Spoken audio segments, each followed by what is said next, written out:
Review lengkap manga One Piece chapter 1111. Chapter kali ini diberi judul Perisai Matahari, di mana pada spoiler kali ini para Gorosei terus melakukan serangan-serangan yang begitu mengerikan, dan juga bangkitnya robot kuno raksasa yang ada di Pulau Egghead yang meminta maaf kepada Joy Boy. Tapi sebelum lanjut ke pembahasannya, bisa dong kalian support channel ini supaya lebih berkembang dengan cara klik tombol like, subscribe, dan aktifin lonceng notifikasinya.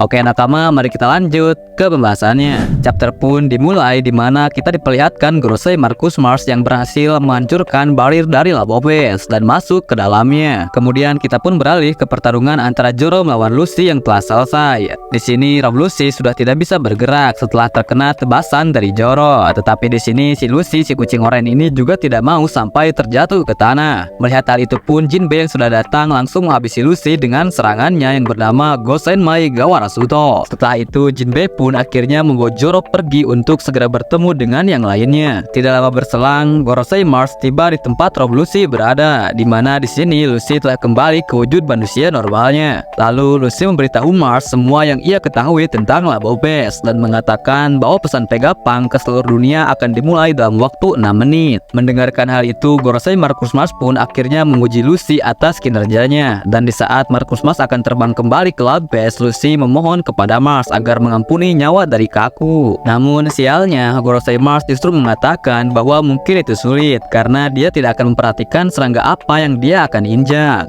Berpindah lagi ke adegan di mana kita akan diperlihatkan Luffy yang berada di tengah Pulau Egghead. Di sini Luffy sangat senang karena bisa bertemu dan melihat Dory dan juga Brogy.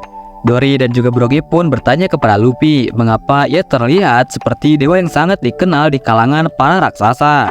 Mendengarkan hal itu, Luffy pun tidak mengerti apa yang Dory dan Brogy bicarakan. Lalu Sanji pun menyuruh Dory dan juga Brogy untuk membawa Luffy ke belakang Pulau Egghead, di mana semua kru bajak laut topi jerami akan menuju kapal bajak laut raksasa.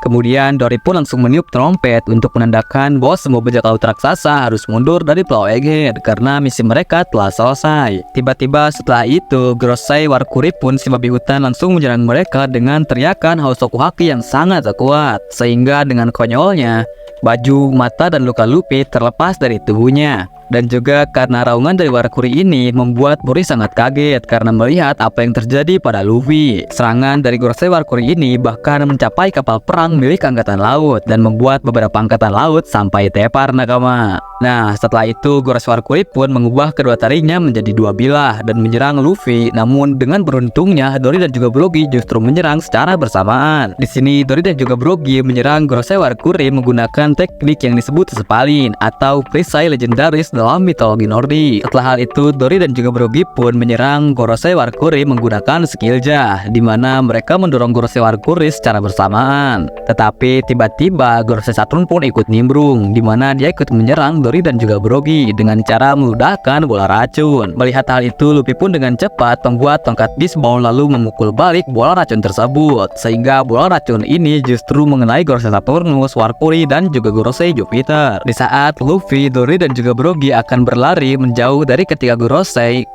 tersebut telah pulih kembali dan membuat Luffy mengatakan bahwa mereka semua tidak bisa terluka, dan dia mengatakan juga mereka pasti abadi. Tetapi di sini Dory dan juga Brogy pun justru tidak percaya karena mereka berdua belum pernah mendengar jika ada kekuatan atau ras yang bisa abadi. Kita pun lalu berpindah lagi dan diperlihatkan kelompok Franky dan yang lainnya telah tiba di kapal bajak laut raksasa. Tetapi di sana mereka telah dihadang dan ditunggu oleh Wakil Admiral Pomsky, Gautin, dan Red King. Berpindah lagi ke Gorosei Marcus Mars, akhirnya di sini dia telah tiba di ruangan York. Di sini dia pun bertanya kepada York di mana ruangan siaran Vegapunk berada. Lalu Pearl pun berpindah lagi. Di sini kita bisa melihat Admiral Kizaru masih menutup matanya menggunakan lengannya. Para angkatan laut yang ada di sekitarnya pun memohon agar bisa mengobati luka dari Admiral Kizaru. Tetapi di sini Kizaru justru meminta agar mereka membiarkannya untuk beristirahat sejenak. Tiba-tiba para angkatan laut yang lainnya pun melaporkan sesuatu yang muncul di pantai barat laut Pulau Egghead. Mereka mengatakan bahwa ada sesuatu yang muncul dan ukurannya jauh lebih besar daripada para raksasa. Kita pun akhirnya bisa melihat robot raksasa kuno yang telah berdiri di tengah Pulau Egghead. Ia dikelilingi oleh api dan robot raksasa kuno tersebut bergumam dengan berkata, Maaf, Joy Boy. Dan review manga One Piece chapter 1111 pun hanya sampai di sini nakama. Nah, menurut kalian apakah robot raksasa kuno ini akan menghadapi semua Gorosei dan membiarkan Luffy dan yang lainnya meninggalkan Pulau Ege untuk segera menuju pulau berikutnya yaitu Pulau Elbap? Nah, kalau menurut kalian gimana nih nakama? Silahkan tulis di kolom komentar. Serta sedikit informasi, setelah chapter One Piece 1111 ini rilis, One Piece akan mengalami libur selama 3 minggu nakama.